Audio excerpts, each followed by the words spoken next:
A.D.H. Deep Dive, the show that's not about ADHD, but is filled with proof it exists. My name is David J. Mund, and I am joined this afternoon by the first American Pope, John Kelley. I am from Chicago. Are you actually from No, Chicago? not at Okay, all. okay. I was like, there's some lore here that I wasn't aware of. I guess before we move away from the bit, do you have any thoughts on the American Pope? I genuinely, the OPE Pope, The Midwest Ope Pope. I genuinely don't have any thoughts. I don't. Me either. I know that, of course, and I'm not going to make this a whole political thing. Of course, there is a subsect of the American electorate that are actually mad about this. But don't get me wrong. From my understanding, this Pope is still an extremely conservative Pope, Right. who just happens to have said not great things about J.D. Vance. And Well, he killed the last Pope. that's true. J.D. Vance did kill the last Pope. Okay, so yes, I'm joined this afternoon by John Kelley. I was just going to quickly get it out of the way because I always preemptively, and Timber. I am again dog sitting for Emma Sheridan. She's out of town right now. So I got this big fella sitting in between me and John Kelley. Am I rolling? I am rolling. Okay, that would have sucked. All that Pope conversation gone to waste. The Nope Pope. The Nope. Anyways. The Nope Pope. I preemptively, if anybody is coming anywhere near me and I have Judah, I say, sorry, her breath is foul. Finally, on the books, she has a dental extraction planned. June 3rd, Judah will be getting most of her teeth removed. Like, most of her teeth pulled, which has been needed for a while. Like, she's had a couple teeth removed in the past. Apparently, smaller dogs just tend to have worse teeth. But Judah's, for whatever reason, is getting extra foul. And also, this is more of an update to the listeners. John, you just happen to be a listener, and I'm gonna maybe riff on this in a future episode. And I do not want this to derail what could otherwise be a pretty funny and fun podcast. But Judah's cancer is spreading. Yeah, so she after her surgery, there will need to be an addressing of some more tumors that are growing on her lungs. Okay. Which is a bit of a bummer. It does not seem to be seriously affecting her at this period of time. How old is Judah? About 12. I always forget if she's 12 or 13. Okay. I think I can't remember if I got her at the end of 2012 or if I got her at the end of 2013. I can't remember if I had just graduated or if I had just hit my first senior year. Okay. Because there were 2 senior years. Oh, wow. Big yawn. Anyways, yeah, so that was the Judah news. She's about to have virtually 0 teeth, and she is in the sunset years or whatever you call it. Okay, but that's it. Speaking of animals, I told John I have about 10 one-line ideas that I wanted to throw at you. Okay. I want you to genuinely think about this, all right? First of all, we're going to put it in perspective for your life. Then we're going to talk about, Gus is messing with the tripod, which is a little bit busted. I don't know if you see that. It got busted at the most recent Mackinac Island trip that I did. Really? So I need to get that fixed. And if it falls over, I'm going to blame my dog. First of all, really quick. Cheers. Cheers. What are we drinking? Right. What are we drinking? I'm drinking an old fashioned made from Top Shelf Jim Beam. I guess. Only the purest bourbon for this old fashioned. John, what are you drinking that you tried to get me to drink while playing the song Crazy Bitch by Buck Cherry? I am drinking the I call it the Backwoods Couch Special. Yeah. It's Seagram's vodka with White Monster. I actually Crazy bitch. It's disgusting, first of all. Actually, so here's the thing. What you're drinking is probably not bad. No, it's actually pretty good. Because you turned me on to the White Monster. Yes, which I will still note that like normal flavored, like normal Red Bull is still my energy drink of choice. It is just twice as expensive. Oh, really? I got those 2 for the same cost of like one larger Monster one Red Bull. Is the White Monster always 0 sugar? It is always 0 sugar. Or is there a 0 sugar White Monster? No, there's a 0 sugar. No, it is always white sugar. Sorry, white sugar. The White Monster is always 0 sugar. And then they also have a 0 sugar flavor of the normal Monster. And I will go on record saying that I am very picky about like energy drinks, pop, Sure. etc. If you put a Coke Zero in front of me and a normal Coke, I will easily tell the difference. Oh, of course. But like there are people who are like, well, you know, it's close enough, or like it's pretty close. Like, no. But I will say the zero sugar Monster versus the normal Monster, genuinely almost the same. Yeah. And I will actually die on the hill. Okay. Because I am a Celsius guy who's been trying. I'll pretty much living in the States nonetheless. What? The Fahrenheit doesn't. Oh no! I'm gonna move past that bit, but I'll drink the Celsius drinks. Typically, it is you are incentivized to drink more because it's 2 for $5 usually, or 3 for $6 or whatever. There's usually a deal going. That's Monster. Right now. Red Bull just gives you a middle finger. Also, if you want any sort of bulk discount. Also gives you wings. But John Kelley recently turned me on to the zero sugar. Okay, come on, Gus. Come on. If you're going to get up here, just come on. The zero sugar white Monster, otherwise known just as the white Monster. Which is having its heyday on social media right now. I guess so. And maybe this is the bit. I brought a zero sugar Monster to band practice the other day. And they were like, since when do you drink Monster? I was like, I don't, but I like zero sugar energy. Yeah. Usually the Celsius has been doing it for me. It's about the same. I think the Monster has 180 milligrams of caffeine. Celsius has 200. And the guys were like, because the guys drink Red Bull, they drink Celsius, they drink Monster. I think Kyle's favorite Monster is the Orange Monster. Which I'm pretty sure is also zero sugar. I think there's both. There is a regular and a non. Either way. Anyways. Their pitch on that, or their take on that, was that the white Monster is the gateway to being a trash bag. It is. Is that what's happening right now on social media? Everything in social media right now is like, oh, you drink white Monster, you must love like your Oakley gas can sunglasses and your lifted truck.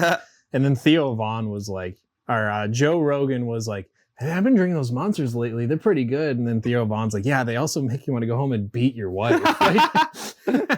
Is that what? Okay, I've seen that clip. That's what that is from. That's pretty awesome. And they also make you want to piss. They're not bad.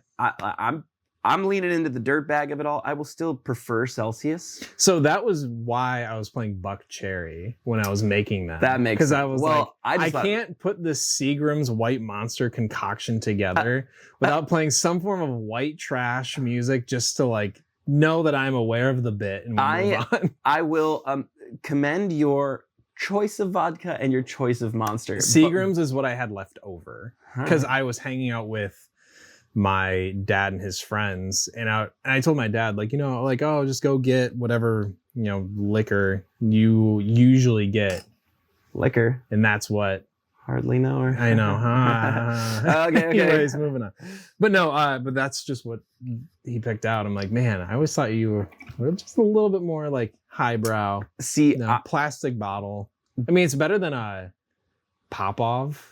What's like the Popov is also Smirnoff, fucking. What's the one that has like little like the Capitol building of like Russia on the front? Red label, black and red label, clear plastic bottle. Is that Popov? It might be, or Smirnoff. I just know it's on the bottom shelf, and you can get a whole like handle of it for free. Yeah. Like, I could produce this podcast by looking up the answer to this in the moment. We're just going to speculate on cheap. Judah, look it up. John knows well what my drink of choice used to be. Do you? Jack Daniel's Honey. Well, okay, so Jack Daniel's Honey was like a phase. Jack Daniel's in general. Yeah. Can I riff on that? Can I riff on underage drinking for a second? You can, but I want you to try. What was my drink of choice? Oh, shit. You did not. You're saying your liquor of choice? My liquor of choice. I've never been a beer fan. I'll drink like dark beers now, but like I'm back on a beer kick. I can't. A light beer kick. I don't really like hoppy IPAs. See, I don't either. I can't do like Bud Light, Coors Light, like those. I'm on a Bud Light and a Michelob Ultra kick because low-cal, baby. All right. Anyways, your drink. You were not a Jaeger guy, unless the answer is Jaeger. Well, I had two. Crown and Jaeger. Yeah, Crown Apple. No, just normal Crown with Coke. All right. And Jaeger and Red Bull. Yeah, that's what it was. My friends and I, we'd always get beast. a literal fifth of Jaeger each in one 20-ounce Red Bull. And we do the whole like sip, chase until, and you could tell you were starting to get in a good spot when you didn't have to chase it anymore. Right. Well, that's the bad spot. That's not a good spot. But anyways, you're in a bad place. Anyways, a riff on but a good underage drinking. space. Just a riff on underage drinking. I have this memory that John and I talk about all the time. And to maybe call my parents out a little bit, but I'm applauding them because it was awesome.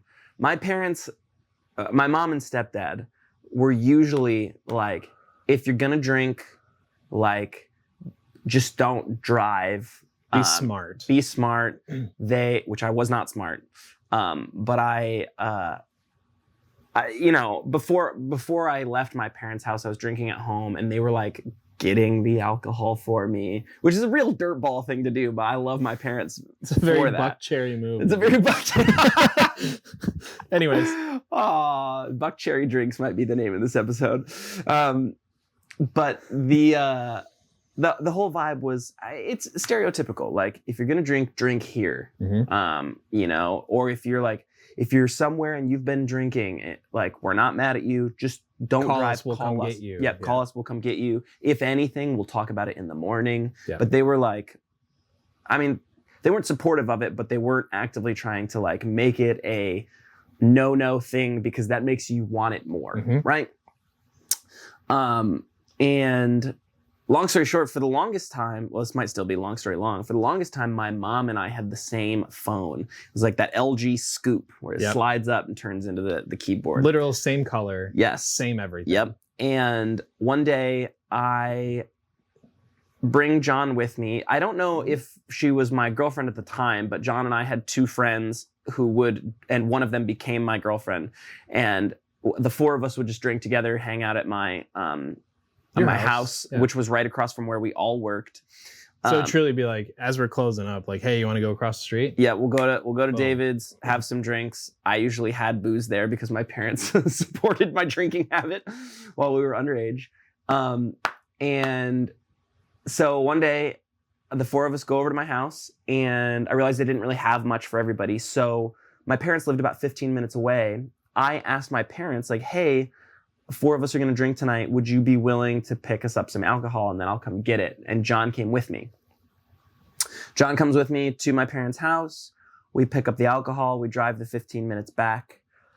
I realize in whatever happened, or however it happened, I ended up picking up my mom's phone and left my phone behind. Realized not until I get home that I have my mom's phone. So I have to go back. But I'm like, John, you hang out with the girls. Like, we just hang out here. Yep. I'll go back to my parents' house. I go back to my parents' house, exchange the phones. And like early drinking days, like you want to be part of the scene, right? Yeah. Like you don't want to miss anything. And in order to do that, a lot of us were just getting shit-faced. Yep. Like, I want to be part of this getting shit-faced experience. And my assumption was, when I got back, that we had been drinking. That you guys had been whole drinking. Time. So, you know, this is so irresponsible and embarrassing a little bit, but we've all been there. Most of us been there. I went to the freezer, grabbed my Jack Daniels out of the freezer, and walked out, like, kind of like with the bottle tipped back, drinking. And right before you tip it back, you say, all right, I got to catch up. And I just see the three of them go, whoa, wait. And I'm already like guzzling what is probably 5 shots worth of Jack Daniels easy. At once. Listen, Yo, David, we haven't even started yet. They hadn't even taken a sip of alcohol. They were very kind. They were very patient. They waited for me. But, you know, whatever. There's nothing really, like, cool about this story other than the fact that, like, man, we've really grown up together, haven't we? I will say the day that you turned 21, when, like, none of us had turned 21 yet. Which is but funny your because house, I hung out with the kids. I mean, you were a year younger than me. Yeah, like a year. Yeah. Well, your super senior year. Anyways, shut the fuck up. We graduated the same year. You know what I mean? Hey! Cool. Anyways, so I'm embarrassed. But your house was literally next door. So your house is across the street from the theater where we all worked. Yeah. But then your house was also right next door to a pizza/liquor store. Yep. Which, so whatever, shout out right now. G&D Pizza. Which it's not physically there anymore. Yeah, it's not. The building's not even anyway. Anyways, this is a pizza place that also sold liquor. But anyways, yeah, the day you turn 21, we're like, holy shit, we don't have to have people buy for us anymore. And pretty sweet. You pulled out your phone with your notes app. You're like, what do you want? What do you want? And then you just like Vince McMahon start walking down there. Dude, the confident strut of a 21-year-old who can now be like, can I see your ID? Yes. Bam! Right in the counter. I play. I'll never forget one of our coworkers at the theater. She turned 21, but looked so young. So she turned 21 before any of us, and she went to like go buy beer. You might have to type this person out. So and I can they like, oh, can I see your ID? They look at it, and it clear as day, like legit, Michigan license has the holographic, not even like the staple one, like the legit one. And they're like, yeah, this is fake. And they're like, and not only that, we're not going to give it back to you. Oh. And where she was like, that is my actual government issued ID. I don't know what you want. I'm going to guess 3 letters. Is it an M? Starts with a B. Then I know who you're talking about. Yeah. Okay. Yeah, that's wild, dude. The amount of time. Can we just candidly talk about our young alcoholism? If you don't want to talk about it, that's fine. No, like I remember being able to drink so much, Mm-hmm. but I also remember waking up like not feeling great. But Yeah. it's like, well, all right, I'm feeling hungover, but like time to go work a free kids show at Oh my 7 God. in the morning. The amount of times that you probably just ended up crashing at my house Yeah. on my couch. And I don't walk across the street back to work. Yeah. I don't have memories of that, but I know you must have. But I mean, I'm turning 30 in June, and Turning 31 in June, baby. Ooh. Wait, hold on. Are you the 21st? 28th. 28th. Okay, I remember it was in the 20s. What's mine? You don't know. That's fine. It is June. It is June. I just said it's June.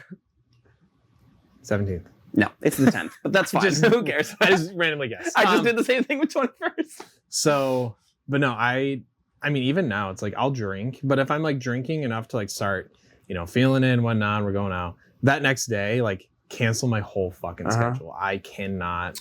That's why I've switched back to beers, is because for the longest time, it was heavy liquor drinks, which are unacceptably expensive at this point, or ciders. And after a while, like, the hangover comes from the fucking sugar, dude. Yeah. It comes from much more than that. Well, we got dinner last night, and a beer was $3. Oh, I'm like, that's really not beyond bad, acceptable. because you go to a restaurant, you want like an old fashioned, they're like, oh, that's $14. Yeah, the place And I I'm host like, trivia, what the fuck? everything they have to open, so a bottle, a can, or whatever, $7.50. Every single thing. You open a Bud Light for me, a thing that costs $14 $7.50 for a 12 pack. Yeah. You're charging me $7.50 for that. Which, whatever, tip etiquette, I don't know. For every bottle, I'll tip $1. Right. If you just opening the bottle. If it's draft, maybe $1.50. I don't know, because you have to, I don't know. Which, I'll say this really quick, which will bring me into this talking point, and then we can either keep going or we can go back to your list of topics. That's fine. No, this is good. So, the most absurd price I have ever seen in my life Oh boy. was at the Van Andel. Oh yeah. They were trying At to charge least $10 for a can. They were charging $17 for a White Claw. Normal size. Not even like the tall boy, the normal size. That is, And I made a post on Reddit, the GR subreddit, about that. was this recent? No, it was like a year ago. Okay. And then the Wood TV ended up running an article on that subreddit post. Oh shit. But no, $17 for a fucking White Claw. Yeah. And this Which- is after you got price gouged. I for was just gonna tickets say, from Ticketmaster. Price gouging has become The norm. the norm, and unfortunately, I actually want to transition this into the event you recently saw at the Van Andel. Yep. But I do want to say just quickly, like, so we just played our show at the Pyramid Scheme. Mhm. Most of the time, the most you're going to pay for a ticket at the Pyramid Scheme is like $25, Yeah. which is Not bad. no, it's that's- awesome. In the world of where ticket prices are now, Mhm. that's like almost a free show. Mm-hmm. And yeah, drinks, I think drinks are like cans are like $5 a pop. But like whatever, if I'm going in, if I'm I will buying gladly ticket to a pay show, that if I'm paying $25. exactly. If you want to see your favorite band in the pit at an arena or a stadium or whatever, $300, $400 minimum, minimum.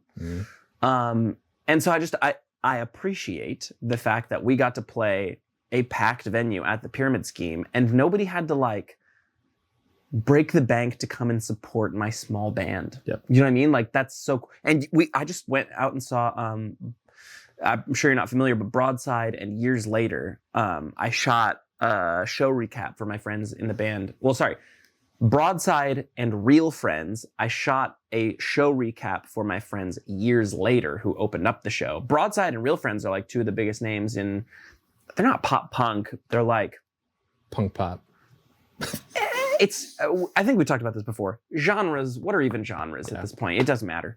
But they're like massive acts, and it was a sold out show. And again, $25. Yep. Like, first of all, just shout out to the Pyramid Scheme, but shout out to venues that keep prices somewhat affordable. I've been to a couple shows at Pyramid Scheme at this point. What a genuinely nice place to go. Yeah. Hopefully nobody at the Pyramid Scheme is listening. Probably aren't. I'm going to take a risk here and say that there is nothing wrong with that venue. Everything goes right. The sound guy, the booking agent, the managers there, they are all incredibly kind people. There's one fucking asshole behind the bar that just gets under my skin that like hates his own job and makes you pay the consequences. I saw hey Judah just got under the tripod. I thought he was about to knock it down. The first show I ever saw at Pyramid Scheme was Still Remains. Hit me with a song. Hey, you're a crazy bitch. No, Still Remains. They are my coworker's brother's band. Apparently, like they were bigger. Oh, they're local-ish. Yeah. Then I know exactly who you're talking about. Yeah. Yep. Wait. Yeah, I know exactly who you're talking my about. coworker's brother is the singer. Oh shit. Yeah. But no, I went to see. We might have played a festival with them. But yeah, I saw them the concert I went to last year was like their first concert in like, I don't know, like 10 years. It was a while. But I remember being up at the bar getting ready to order, and then the opener came out and I saw the bartenders put earplugs in at that moment in time, and I was like, oh shit. Yep. And then which, for what it's worth, I highly encourage you, and we sell these at our shows, earplugs at shows. Yeah. I remember offering up, we'll sell them for $1 at a show, especially in a smaller venue like that. If I may just get up on my pedestal for a second, people, protect your hearing. Take it from a dude whose hearing is fucked. Protect your ears, because you can like repair the enamel in your teeth. You can mend a broken bone. You cannot repair your hearing. At least I think. I mean, hearing aids, but that's hearing not aids, fixing it. Right, you're right. You're bionically adapting your body to be able to hear things better. Yep. Just take care of your hearing. It is not, you're not a strong person. Anyways, I would hand earplugs to people and they're like, really? Okay, well, fine, fuck it. Okay, so let me clip here and then we're gonna talk about your experience. Ladies and gentlemen, this is not a punk house, it's a punk home. You can find this banner and others like it, as well as this silly goose on the loose hat, these etched mirrors, these custom charm bracelets, and so much more by heading to Cat and Crew, that's KATANDCREW.com, and entering the promo code Monday, that's MUNDAY, for 10% off your first purchase. Katie and Andrew, one of the first supporters of this show, have made a 10% discount available for ADH.Deep-Dive listeners. See store for details, of course, but they've got so many cool punk home products, decor. You don't have to be a punk, that's okay, that's all right. Tattoos for your home, koozies, wall banners, a hot sauce. Oh my God, keep your eyes peeled for that. So again, if you want This is not a punk house, this is a punk home banner. If you want this silly goose on a loose hat, if you want etched mirrors, if you want custom charm bracelets, so much more, go to Cat and Crew, KATANDCREW.com, enter the promo code Monday, that's MUNDAY, for 10% off your first purchase. Thank you very much to Katie and Andrew for sponsoring the show. Let's get back to the podcast. Imagine that. Cheers, round two. Round two. Okay, we can quickly riff on this. I mean, we can spend as much time as you want to spend on it, but also, in many of our previous episodes together, John has talked about his love for Linkin Park. Mm-hmm. You never caught them before Chester passed away. Nope. We've talked about how you were, I think you called it a 7 out of 10 album, the new album with Emily. And you recently had the opportunity to see Linkin Park live. I did. Now, I don't need to ask ticket prices or anything, but it is at the venue that we were talking about. I will say, our tickets really weren't bad. They were like, I think I paid like $80 for 2 tickets. In general admission. But not even general. We were like assigned seats, but we were like way up. If you wanted like floor general admissions, you were on it was like 140 a piece. You were on the stage right side. Yeah. So you're looking at Emily's right side. Yeah. Yeah. Which is fucking crazy. God, that's fucking crazy. But anyways, thoughts. So, because as just a recap, you have expressed and we have acknowledged, and hopefully this just goes out to any band. If a critical member passes away, it will never be that band again. No. So a critical member has passed away and has since been replaced. But not only that, half of the band is new. The drummer is new. Right. The guitarist, the original guitarist will still collaborate in music creation and do all the playing for the album recording. Mm-hmm. But he does not tour. The dude with the like perm? Yeah. Who always had the big like headphones. Mm-hmm.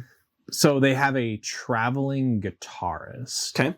So of the 6 members, 3 on the stage were new people. Which, that's not incredibly uncommon. Mm-hmm. Are you familiar with the band I Prevail? Yes. My buddy John is in that band. Okay. He helps like record stuff. Mm-hmm. Is not listed as an official member of the band, but he's toured the country with them. Mm-hmm. Like they just played a bunch of shows with Baby Metal in Germany. Okay. Like they're headlining shows all over the country, like arena shows. Yep. But he's not listed as an official member. Mm-hmm. He is their touring bassist. Okay. So that's not uncommon. However, an act like Linkin Park, or just a big national act like that where they've been famous for decades. And they're famous individually. Right. That is where it gets a bit like, oh, this is a new thing. So thoughts for me was, first and foremost, I actually have a list on my phone. Okay. Because I knew you and I at some point were going to talk about it, but I don't know when it was going to happen. So I didn't want like my thoughts to just disappear. You hit me with briefly a couple snaps of them performing. Yep. And then messages saying this song, and this song were dog shit. Yeah. This song, and this song were fucking awesome. Yep. So I will start with pros and then get to my thoughts about why it genuinely wasn't what I was hoping it to be. Okay. And I say this as Linkin Park being my favorite band of all time when factoring nostalgia. Can you hit me with a number out of 10 for what your experience was? What you were hoping for, what it was? If I'm just blindly ranking the show, I have no emotional attachment to this band. It was genuinely like an 8 or 9 show out of 10. That's awesome.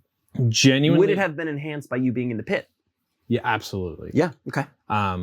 Genuinely a fantastic show. Oh, it was a well-produced, Sorry, if we can remember, which it's possible that we don't. I want to echo this with talking about your first pit experience that I got to be a part of. Yeah. Okay, but anyways, go ahead. No, genuinely a well-produced show. Mia, my wife, came with me, who genuinely has no interest Couldn't in care this less. genre of music. Yeah. And she said, she's like, I genuinely enjoyed this show. Sweet. It was like much better than I thought it would be. That's actually really good to hear. It was. Because that means they're getting new fans. Right. It was this whole like production. It was really good. Mm-hmm. But now if I have to rank it 1 out of 10 for what I was Linkin Park. hoping for versus what I actually got, Mhm. I would say like a 5. Oof. Now, what? Okay, I'm sure you're going to get to it, Mhm. but what were you expecting that you didn't receive? I was just expecting to like feel more. Sure. Like, you know, this band that I consider my favorite band that I've been listening to quite literally my entire life. Mhm. And I finally get to see them live, and I finally see Mike Shinoda in person, and I finally see this, and then they play a song and I'm like, So oh, like to give John a little bit of John's relationship with Linkin Park, a little bit of context, and we've talked about this on previous episodes of the podcast. There was a certain period of time where John, I don't know if you stopped listening, but you were like, they are no longer for me. I would say After Minutes to Midnight. After Minutes to Midnight is like where it's cut. But I will say their newest album Oh, it's with sick. Emily, like From Zero, Mhm. on its own, I genuinely liked the album. Oh, it's a great, and it's I a, would it's a great consider album. it a There Linkin are- Park album. It is the Linkin Park sound that you would hope for. There are 2 or 3 big misses on there, but it's a good album overall. That's why they're not singles. Bands release singles and then they drop the album, and hopefully you find some of your favorites. There are 2 or 3 that are Yeah. like whatever. And the sound vibe is a lot similar to their like early days. Right. Harder, quote unquote, new metal type. But John's context is that, at a certain point, Linkin Park was no longer for him. Did they play a lot of stuff from that era? Yeah. So let me get in this here. Okay. I said, first of all, it was crazy to see a sold out arena Mhm. where everyone is there for Linkin Park, wearing Linkin Park swag, etc., which made me and my music taste feel a lot more normal and validating. Yes. Because in my life, I've never seen a single person wearing a Linkin Park shirt. Period. That Anywhere. that already is crazy on its face. But also, there's a niche argument going around right now that I think is, dare I say the word, cringe, where you're like being encouraged. Like, this is just in my scene, my space, I guess, where like you're not supposed to wear band merch to a show. I don't get Like if I'm going to Blink-182, people are like, why are you wearing Blink-182 merch? Like you should be. No, I literally, before we even entered the arena, I bought a shirt. You bought a shirt at the arena? I did. Oh, that is I did double 'cause- the price of what it would Oh, be I know, online. because I want to like support my favorite band. Right, sure. Which is good. I think. Other notes, Mike Shinoda and Johan were legit just as good live. Johan is Yeah. record scratching. Literally, he had like his own like minute. Yep. Just as good live. And I actually Dope. have a second talking point that says I cannot stress enough how much Mike Shinoda like genuinely can put on a show. Yeah, he moves around the stage, Yeah. interacts. I've seen, especially since the Emily days, I've watched like 2 or 3 of their live performances. I've watched the one where Emily is like announced as the new singer. Yep. And then just a handful of them while they're out on tour. But Yep.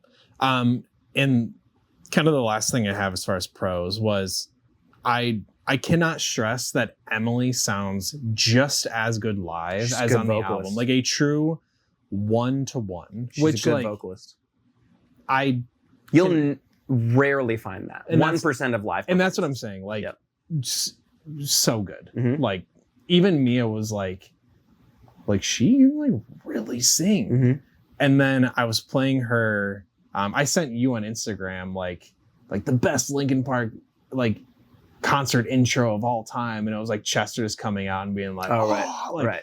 And I was playing like actual like recordings of early days Linkin Park for me alive, and she's like, I'm gonna say something that you might not like to hear, but I think Emily might be a better singer. And I mean, And I'm like, she just is, though. Yeah, I'm like, That's not why we we liked will agree. Linkin No, Park and I was before. like, and like, I'll agree to disagree, but like I will say Emily as a singer, better singer. Definitely. And my impression as a layman Linkin Park casual enjoyer is that that's not why we liked Linkin Park in the Correct. past. However, it is an added bonus that as a live performer, like I'm not as good live as I am. We're not like quote unquote auto-tuned. There's like pitch correction or Yep. whatever, but you can hear the difference between pitch correction and auto-tune.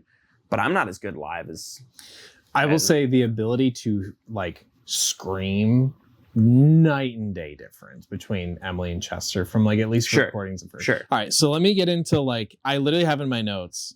That being said, Okay. and then the rest. So Also, if you're not a fan of Linkin Park and you've already listened to this 10-minute discussion on Linkin Park Live, sorry, we care. we Okay? do care. Holy shit, we care. Okay. First and foremost, the biggest thing that just occurred to me the whole night was like Emily is not Chester. And that was apparent to me, like in my heart, the whole night. Which, again, as context, you knew. I knew, You knew. but I was just hoping for like something. That'll never be the case. No. And with that being said, the band didn't say a single thing about Chester the entire night. No picture of him on the screen. No, like, oh, this one goes out. No, like, you know, I know like the band has changed. How It do was you... literally not so the only time Chester even like came up the entire night was like a fan had like a poster, like a hand drawing portrait of Chester. Had that fan not have that sign, Chester would have not been referenced, period. Which I understand in a band. How where, do you like, feel about that? I genuinely, I really didn't even think about it until we were leaving, and me is like, it's weird that they didn't even like say that. And that's where I was like, you know what? Like, you're right. Cause I can see like we're a band, like just, you know, I'm thinking of like a Dance Gavin Dance where like, where it's Well, like, they don't want to talk about that guy anymore. well, that's the thing. Like, Judah. Sorry, 1 second. I mean, continue talking. I'm just going to kick my dog in the head. no, it's like, My dying dog. Stop it. no, it's like, I can think about, you know, the lead singer in a band changes, but like the lead singer is still around. It's like, yeah, but we just had like a change in direction. But like if a singer passes away, that's where it's like, you know, there's like a little bit of like remembrance because we only switched to the singer because this person is here no more. And that's where it's like, I have 2 takes okay, that I'm going to quickly interrupt you with. My assumption about a lot of online gossip is that if Chester was still alive today, Linkin Park would have broken up in like 2018. It is likely that the dynamics of that long of touring constantly with some of the people that you consider Chester your already best friends. had his other band. Exactly. Yeah. So it's entirely possible that, and so did Mike. Yeah. That band would have broken up. Also, and I'm not dismissing your point here, Chester died almost 10 years ago. Yep. 2016, I think it was. And I understand them ready to just not like move on and like kind of like, Right. you know, not. Should they talk about it every single night on a world tour when they're trying to give this person, Emily, Yeah. her like she's not Chester moment? I don't know. For the fans, maybe. I would say that's the thing. I would say for the fans, maybe in the sense that like you were fine. Even Mike was like, you know, it's been like over a decade since we've ever been here, or since we've been here last. We're so excited to be back, and it's like I can see like just doing like a one time like, you know, I know we've changed since we've been here, and then after that, any future show at that place, like we just move on, Right. but like not even just like a hint. I don't know. Yeah. I understand where you are a much more devoted fan than Yeah. I am. I will say that whole point. Moving on. So let's talk about the actual show. I put literally half of the band is new. The guitarist was put in the back corner of the stage. Which again, touring artists sometimes just do that. Like touring bassists, touring musicians, they just kind of get tucked away because they are filler. Yeah. But also, will you read that point again so I can remember my point? I said literally half the band is new. Half the band. Yeah. And yet, there are more Linkin Park now than they ever have been. Well, than they have been in over a decade. Over a decade and a half. And that's fair. I did say, breaks my heart that Brad, who is still alive, doesn't tour anymore. It feels like some of the soul in the guitar riffs just weren't like there. Sure. And it also like looked weird to just like look on stage and not see someone with like this afro hair with like big old headphones. Sure. It was just some dude that looked like Marcus from Smosh. And if that lands with the crowd, it lands with the crowd. If I only know it Andrew and Ian, or Anthony and Ian. But sorry, not Marcus. Peter. Anyways, moving on. I'm gonna try and list these in order of like least impactful to most impactful. Okay. The section I was in the stadium, no one stood. Okay.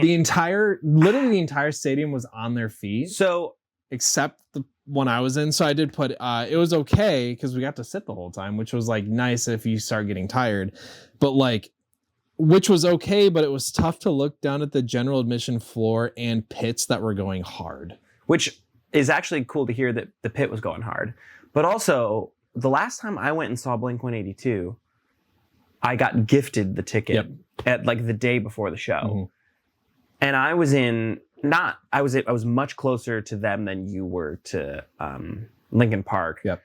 I was the only one standing, and like 3 or 4 times someone asked me if I would sit down. Which, first of all, I will go on record. Complicated feelings about that. I will go on record and say that if you are like in a stadium in a spot that has like a seat, it would be more expected to sit if the larger majority is sitting. Like if you want to stand, get the general admission floor tickets. And I will say this, that like I knew that we were going to be in a seat.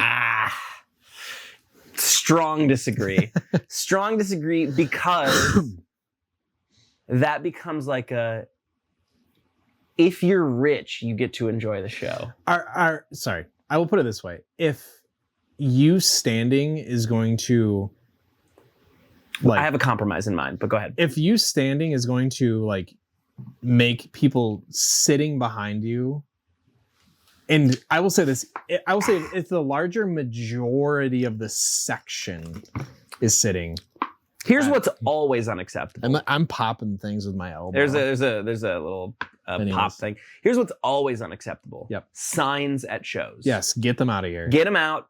I'm done. Unless you were at the literal front gate of general admission. Great, now you're blocking everyone. No, and then you have them like down below in front of the gate. Get them out of here. If you have them anything higher than your eye level, get them out of here. Get them out of here. It was the coolest thing about watching WWE Raw on television. Yep. It is the worst thing about being at a live event. Yep. Is a sign blocking you. However, if I'm standing, it means I'm having more fun than you.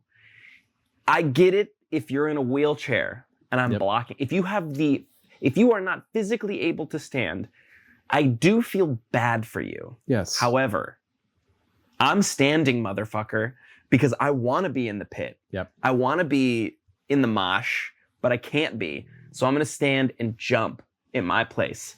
Now, yes, there is a like give and take to that. Anyways, I'm just saying, hard to disagree, but I get it. Well, the thing is, like, I don't disagree because like there's a point where Mia turned to me and she's like, do you want to stand? I'm like, I kind of want to, but like, you don't want to be the only I don't want to be the guy who's like making the people behind us not be able to see. Yeah. But to me, and maybe we can pivot this into I'll try to be quick about this. John and I went to see POD. Fuck yeah, we did. And one of my favorite things about being at a live show where the crowd is not super active is being the guy to get the pit going. Yep. Because there are different types of pits, right? There are like, everybody pushes and shoves and jumps around. And then there are like, I want to beat the shit out of everyone around me pits. I hate the ladder. Yep. If you're part of the ladder, do not come. do not come. Do not come. Oh, I'm gonna come. I'm gonna come.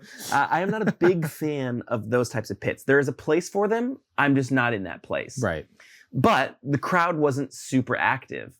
And so I told John basically right beforehand, because John had never been in a pit before. I was like, hey, do you mind? I think I'm going to get this pit going, which is basically just me like stirring the pot a little bit. Yeah. You bounce somebody with your elbow. You bump somebody with your elbow a little bit. And then at a certain point, everybody's like, oh, shit. And right when they say, what the fuck is up, Denny's? Drink over. You just kind of push people and shove people. And whatever, the pop punk vibe is, if somebody gets knocked down, what do? You pick them back up. And I love that type of mosh pit. So I gave John his first experience in a mosh pit by being the person to start the mosh. Yep. I love that vibe. I don't remember where I was going with this. I think I just wanted to squeeze that into the story, is that John got his first pit experience and I got to be there for it, not just by being there for it, but by starting the pit. Yep. Anyway, yeah. There was some way that was getting connected to. Whoa. Okay, sorry, we had to break there. Emma got a package at the door, and the dogs went fucking apeshit. Oh yeah. Anyways, well, okay, so just as a quick addendum here. Yep. And I don't want to cut you off from talking about the things that you're excited about talking about. I have a bunch of bits that I want to run by you. To the non-Linkin Park listeners, I will say really quick, Linkin Park, my last final note, I have more, but my biggest... You can make more notes. No, my biggest final note is that I was looking up set list of their songs, like what they played for like the last like 5 or 6 concerts leading up to, and I was like, holy shit, if this is what they're playing, oh right, I remember it's about to be, like it's about to go hard. Right. And then not only did they cut 5 of the songs that I was genuinely like, I'm like, I don't care about the rest of the show. I want to hear these songs. They cut all of those, and then they replace them with like songs from like that era where I'm like, I don't give a fuck about. Which, as a diehard, we've talked about this many times, as a diehard Blink-182 fan, I wish they would change the set list. It is always the same songs. Well, even the songs that they did play from like the era that I liked, like, okay, In the End, Numb, Crawling, Faint. Like, they played those, and I'm like, okay, I'm glad I got to hear them, but like, I want to hear your deep cut. Yeah. And they're not going to play those. They're just trying to cater to like the audience, which is like fine, but like, I want to hear. Especially this first tour with Emma. Yeah, I want to hear like Points of Authority with you by myself. Like, I want to hear these. I would even have loved to hear Minutes to Midnight. Bleed It Out? No, the like long Little Things Give You Away. I would have loved to They'll hear never that. do that. They'll never play I don't think they did that with Chester. They one of the songs they cut was Given Up. That's pretty wild. Yeah, well, with the really long like with the scream. With a big scream. That feels like an Emily like she's got to earn that spot. Well, so they played the literal show before. And then they cut that and replaced it with like some bullshit. That sucks. So I remember, as me and I were leaving, she's like, what do you think of the show? And I'm kind of giving her like this recap that I can bring back to her, or that I'm giving you right now. And I remember I was telling her, I'm like, they cut like, I hate to say it, they cut all of the songs I wanted to hear. That sucks. And I'm like, that really blows. And if you're seeing them again at an arena that price gouges, you want to have the best possible experience. Yep. So if you're an arena owner out there, lower your ticket prices because the bands aren't making it worth it. Cut off ties with Ticketmaster. It won't happen. I know. Well, here's the thing, and maybe we could quickly touch on this. Ticketmaster, which is owned by Live Nation. Yep. Live Nation has the contract, which basically says like, these bands are not allowed to tour anywhere else. So we can't get on a lot of shows that we want to get on because they are Live Nation acts at Live Nation venues. I think that's fucked up. That's a monopoly. Absolutely. The monopoly. Our 2025 prediction, where I said I don't think shit's gonna happen to them, even though they're right now. Was that a 2025 prediction? Yeah. Okay. Yeah. Shit's not happening. No, definitely not. No. No, and that could have been based on it could have been based on who got elected. Yeah. I still think. I don't think anything's going to happen regardless. Yeah. So. Live Nation. It's just so niche. Yeah. That like, unless you're in the music and arts space, like you don't care about it. No. Because if you can afford the ticket prices. And if you can't, they don't care. Exactly. So, all right, let's get to your bits. Okay. As a quick aside, could 100 John Kellys beat one gorilla? No. Well, okay. No, I will say this. I was watching an interview with a zoologist. Okay.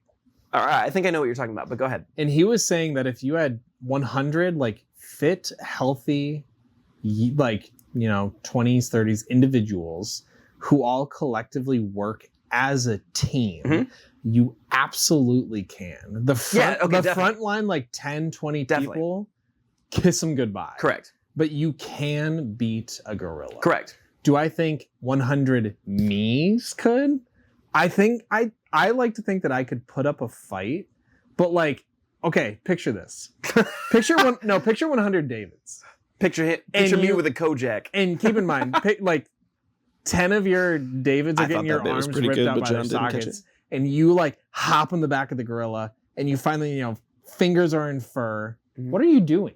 Like, what's your move? Well, are you gonna try and like put him in a chokehold? That's like, one David. No, I know, but like, no, fingers in the eyes. Okay. Well, first of all, as a man, your nuts are getting ripped off. That's just your nuts get. I don't know if you've seen. Listen, Live League back in the day was fucked up for regular murders, but gorilla massacres were fucked up to see. And let me tell you, gorillas, apes, they're going straight for your nuts. They're ripping them right off. Yeah, I would go on a record and say that if it was 100 Johns versus one gorilla, and there were like betting odds, I would genuinely call it a true 50-50, only because I would call it just because like if there's 100 of me's, I'm gonna get this like shit teamwork together somehow. Right. If it's just 100 adults in general, who don't know each other, I don't think that. Okay, I agree. No. There's got to be coordination. Yep. There's got to be like no weapons, no nothing. Correct. We're talking just but also in pause. One of the like. Look, humans are idiots. Generally, we're dumb. Yeah. But we used to take down woolly mammoths in like packs of 6. Which is true, but like with spears. Right. And cavemen were yoked. Oh, yeah. So 5 cavemen versus 1 gorilla. I don't know. I don't know. I don't know any cavemen. I do know John Kelley. Okay. All right. 100 Gusses versus 1 goose. There's a lot of geese out here, and they are vicious animals. Anyways. Geese are vicious creatures. All right, moving on. Okay, I have found a new subreddit. I don't remember what it's called. Okay. But I finally have found my people. r/politics. r/politics, yes. If I say ear rumbling, does that mean anything to you? No. Okay. You know when you yawn and you feel this like inner ear, like, I can do that voluntarily. Okay. I have told a handful of people in my life, just kind of by circumstance, that I can do that. And I'll talk about how that's an inconvenience in just a minute. I wonder, can you make your ears rumble by yourself right now? No, not yawning. Just sitting straight here like, face. No. It happens sort of in the sinus, from the sinus out. Anyways, I thought that it was just a thing that people do. Not even a thing that people do. It's like there's no way anybody else knows about this. Okay. I thought it was a unique thing to me, but it was so unique that I'm like, I can't talk about this. David thinks he's special. I came across a subreddit, which I will actually be a producer on my own. For everything. First of all, yes. Second of all, I think it's called Ear Rumblers Assemble. Okay. I'm just going to show John this. It's the Shaquille O'Neal meme. It says, when you can rumble without needing to yawn or shut your eyes. Okay. I will say this. So you can do going off that meme. Yeah. So you can you have this superpower. I would call it a curse, but sure. What do you, when you're like actually able to just do it, what do you get out of doing that? Pain. So I'm looking at you right now. Hold on. I'm not doing it now. You're looking at you shit yourself. No, it takes no effort. I'm looking at you now. Okay. Hold on. I'm just gonna sit still because it looked like I did a thing. I'm doing it now. I can't talk and do it at the same time because, like I said, it's from the sinuses out. Anyways, if you yawn, listener at home, there is a weird like rumbling thing that happens in your inner ear that I can just do by like. So you have this special superpower. It's not a superpower. Well, it's a curse. That you can do on command, and all it does is hurt you. It doesn't hurt me until it's been a while. Okay. So lately, my back has been fucked up. Okay. Fucked up. And from carrying this pod on your shoulders. From carrying. So in order to focus on where it hurts, I have to like, I don't know, spiritually tune in to my inner core and figure out where it hurts and address it. But when I do that, my ears rumble. When I focus on where my back hurts, my ears rumble. I actually want to take back everything I just said. Did you just do it? I think I can do it. Okay. Like, I can do it. But you just closed your eyes. Can you do it without closing your eyes? Just said it. So it like comes from the nose? And mine's not, I can literally just feel it here. Well, like in the ears. I think you're right, but I mean like there's a muscle in the sinuses that I think you're right. I do feel a little bit. John has just joined the ear rumblers. You know what it doesn't do? Yes. Hurt me. No, but if you do this, okay, dare I say, it's like a Kegel, right? In that it's just a muscle I can flex every once in a while. But if I do it for a long period of time... We're in a no flex zone. No flex. Sorry, no flex. Oh, speaking of no flex zone, I think the thing I'm going to go out on is how much I hate Verizon. But we'll talk about that in a minute. What? What? This is the A.D.H.Deep-Dive. The show is not about ADHD, but is filled with proof it exists. Anyways, I guess this is one of those rare opportunities where I can ask the listener at home, can your... God, no, I'm just doing it. All right, moving on. See, that's what I mean. It becomes like a tick. Okay. And now that you're aware that you can do it, you're going to do this so much. And you're going to be like, whoa, I can rumble my ears. I can almost guarantee I won't. Moving on. So you're asking the viewers. It's wrong. I'm asking the viewers. First of all, do you know what I'm talking about? Let me know in the comments below. Secondly, can you do it voluntarily? Thirdly, what kind of impact has that had on your life? I just punched the microphone. Anyways, I just found out I'm not alone. Okay, you're not alone. So join r/ear rumblers assemble because there hasn't been a post in like 6 years. Oh my God. We're out here. r/shrimp memes. Go check it out. We're out there. So that was the ear rumbling point. This could be a greater discussion. It's a pretty dark one. And I think, okay, there's 12 minutes that we've been recording now. I think once we get to the 30-minute mark, we'll probably call it. So we got about 20 more minutes left. So depending on how long you want to go on this topic, so be it. We could also just quick dip in and out. John Kelley, if you were to be euthanized, how would you prefer to be euthanized? I would prefer the... like that. You're about to say lethal injection. Let's say lethal injection. Which I have heard is a deeply, deeply painful experience. Well, then I don't know if I was only choosing because I thought that was the most painless. That's what I have thought forever. Fine, I changed my answer. Yeah? I would choose death by firing squad. Sure. Bag over my head. But holy shit, they need to like hit to kill. But now you're also dealing with fear, right? Like that's fear. Now, there's no good way to go about it. Unless you're like actively suicidal. There is no way to like accept. Death by bronze bull from the Roman Empire. God. Whoa, you just triggered a memory in me. If anybody's played Tomb Raider Last Revelation out there, there's a scene, there's a level where you get chased around by a bronze bull that just got triggered in me. I will say this, when you say euthanize, you literally just mean you're killed. Because I think euthanize is more of a dog thing, or a pet thing. But that's always through injection. Which, you're right, that actually sucks, especially now that we're talking about my sick dog. Anyways, moving on. This is fucked up. Anyways, no, I just there are now like suicide pods. Have you seen those? Yes, I've seen those. Like assisted suicide is becoming legal in a bunch of countries, and I'm not necessarily talking about the efficacy. Just the act of. Efficacy? I know the word is efficacy, but is efficacy? The ethical nature of being, having your suicide assisted. Of having it be your choice. Right. Yeah. Basically, it like slowly, you basically lay in a pod that slowly depletes the oxygen. It's not like all of a sudden you can't breathe. It's like suddenly your breathing becomes a bit more labored and you fall asleep and then you die. I think that's got to be the best way, right? I mean, I would imagine so. Unless you are like, fuck, let me out, fuck. Like, I changed my answer. Yeah? I would. Firing squad is good. No, I changed my answer.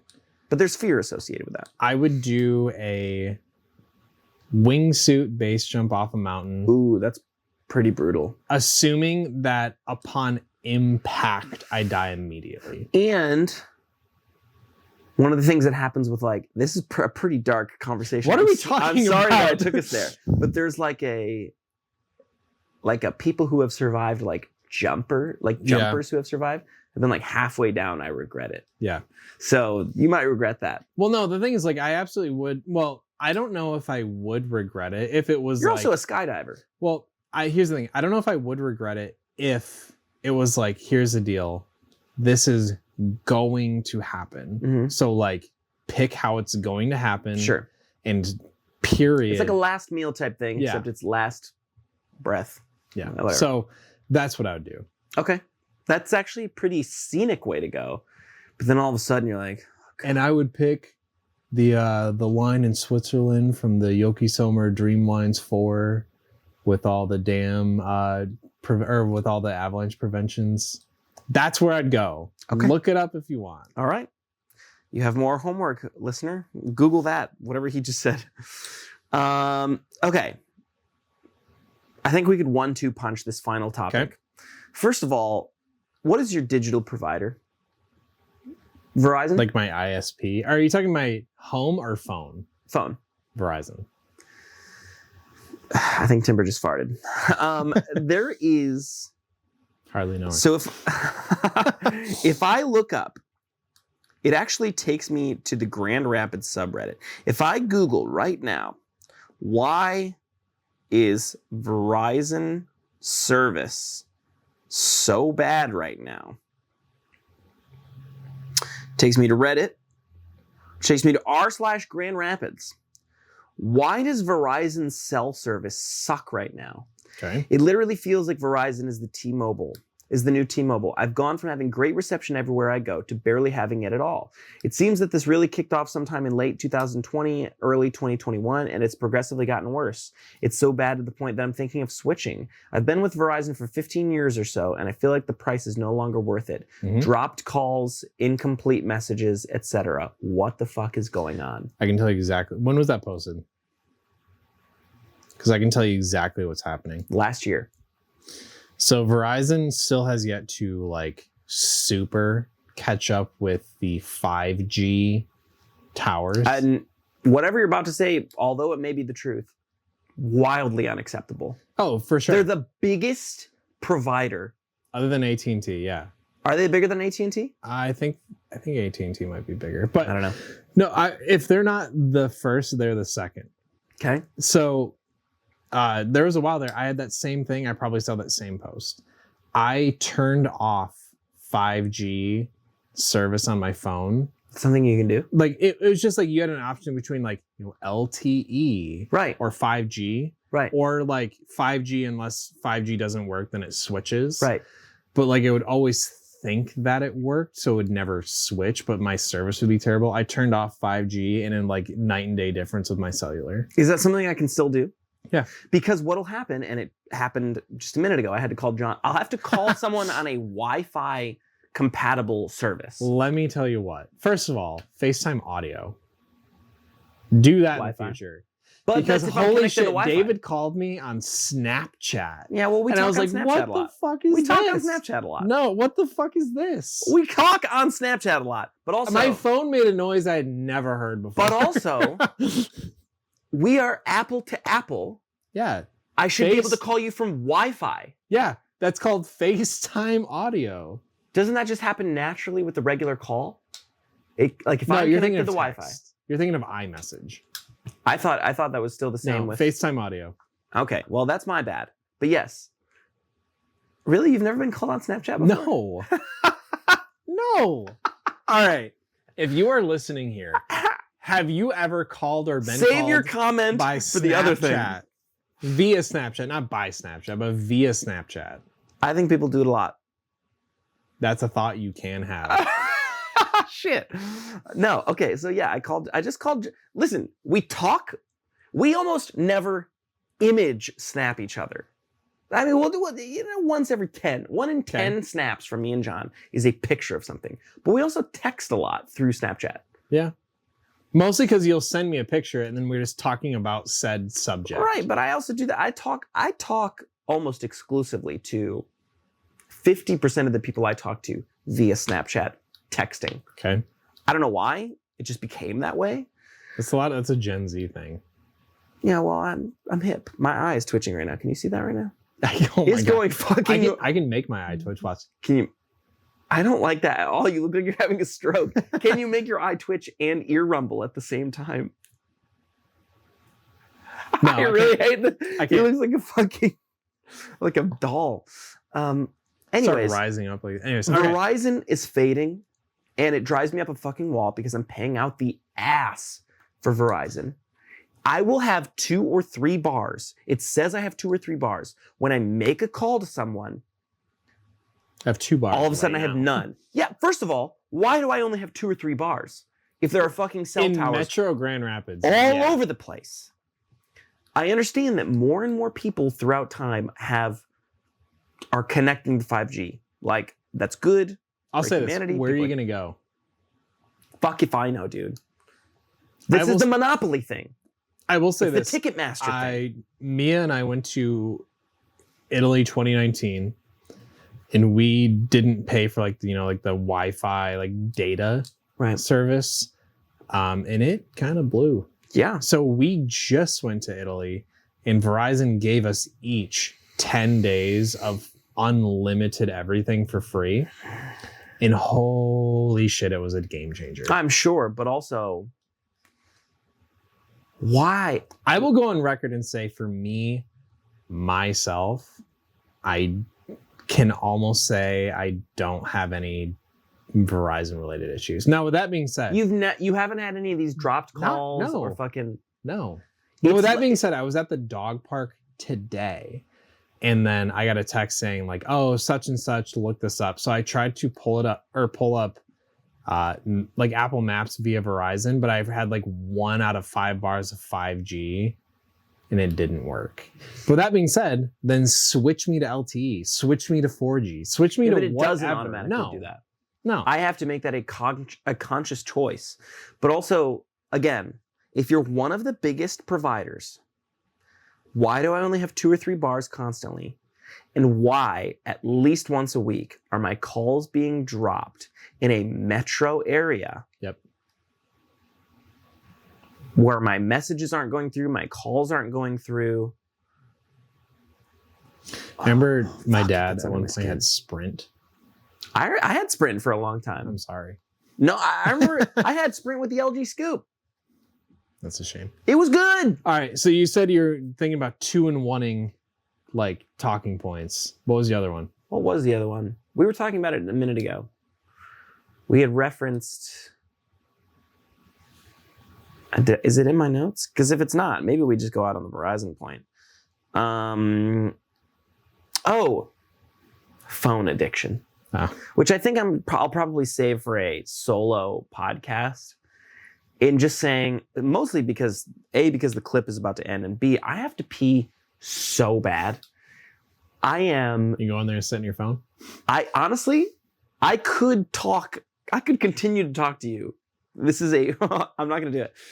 I am in a period of seemingly hopeless addiction to my phone right now. Okay. Social media has its hold on me. And that might be the only point I have to make about it, is that I really hope that I get out of it soon. And I made a joke the other day that like hopefully digital rehab centers will pop up. But like phone addiction, especially social media addiction, will in the future, at least I hope, soon be seen as like An actual well, not just that it's an addiction, diagnosable but like thing. it's kind of like a cigarettes thing. Like, Yeah. oh, you still smoke cigarettes? I mean, you're wanting that dopamine hit. yeah.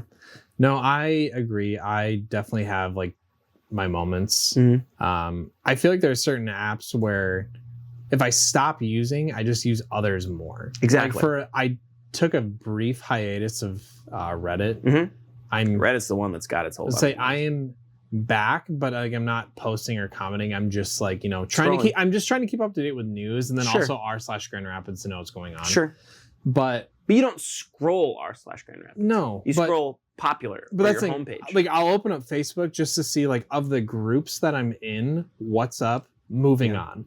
If I didn't hop on Reddit, then I would hop on Instagram. And Instagram I don't shorts are killing me. well, so that's the thing. Reels. I'll do like a really quick like here like 8 or 9 people that I care about their stories, moving on. I'll do like a quick scroll of like, is there anything new? 9 times out of 10, there's not. Wait, are you saying on Instagram? Yeah. But then I'm sorry. I have to call you out. Yeah. I get more reels No, in an hour time span from John Kelley than No. anyone in my entire life. no, you're overlooking. I will look at like the stories of people and be like, all right, moving on. I'll Sure. look at my feed, moving on. Then it's the reels. Right. Okay. Holy Sure. shit, the reels have Reels. their death hold Yeah. on me. Yeah. But Instagram reels are almost just the new Vine. Like, Yeah, but nothing is.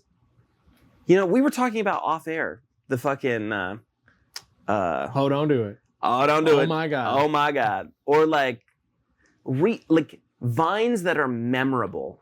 What is the last Instagram reel that went ultra viral? That like everybody knew what you were talking about. The Taco Bell AI. I still think that was niche. No, it was very niche. I mean, there's Tua is the answer. yeah. Yeah. Like it would feel better for me scrolling Instagram reels if I was a part of a social discussion. But I'm just stuck in my own loop. But okay, I will say this though. I'll pose a question. Had Vine stuck around? It shouldn't have. Well, no, that's the thing. It shouldn't have. But like, now it's TikTok. But like, had Vine stuck around? Fuck TikTok. I was Never downloaded. Still to this day. Go ahead. Same. Had Did you say same? same. I Really? don't have TikTok. I didn't know that. Which is why I'm on Instagram. Right. I'm not better than you. I'm just different. I feel like that boomer where it was like, I had a Tumblr. Yeah. And the Tumblr was like, And I got banned for porn. yeah, but Tumblr What? was like where Vine or like Vines and shit kind of circulated Yeah. first, and then it hit other avenues. Whereas like I'll see something in Instagram Reels and people are like, "Bah, I saw on TikTok a week ago." But like I will say this though, if Instagram Reels if Vine stuck unique. around, shit would be circulating just as quick now. Oh, definitely. It's not. Where like the question is like, well, what went viral? I'm like, well, nothing. Everything's so fast Right. all the time. Like you could, Right.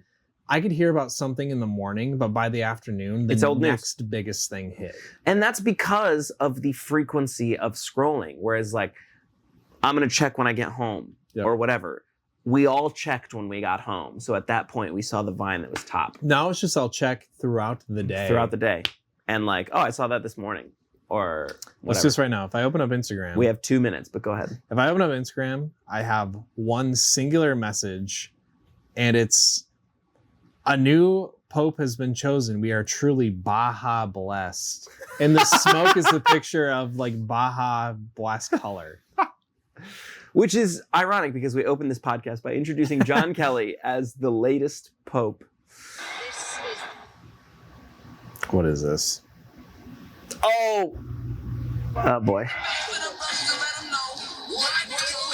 It's the Rizzler. The Rizzler is the Alright, new moving on. Pope. Okay, God. with a minute and a half left, I think that's it for the day. John and I are going to go get some food. I'm probably a little bit buzzed on Jim Beam. Dude, I don't think I've had to pee worse in my entire life.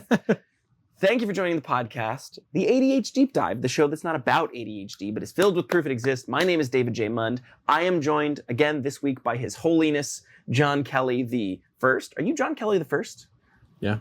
All right. Yeah, I'm the first John Kelley that has ever been. John Kelley the First, except for the dude who was in the Trump administration last time around.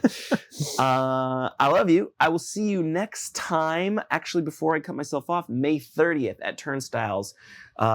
Midwest Skies is going to be live with Beach Glass and Smile Darling. I am filling in on drums for Smile Darling, so I'll be part of both of those live acts. John, you got anything coming up in your life that you want to let the people know about in the next 30 seconds? No. Okay. His Holiness is going to Rome to bless and baptize. Thank you very much for joining the ADH.Deep-Dive. Once again, the show that's not about ADHD, but is filled with proof it exists. My name is David J. Mund. I have to pee so goddamn bad. Hallelujah. See you next week.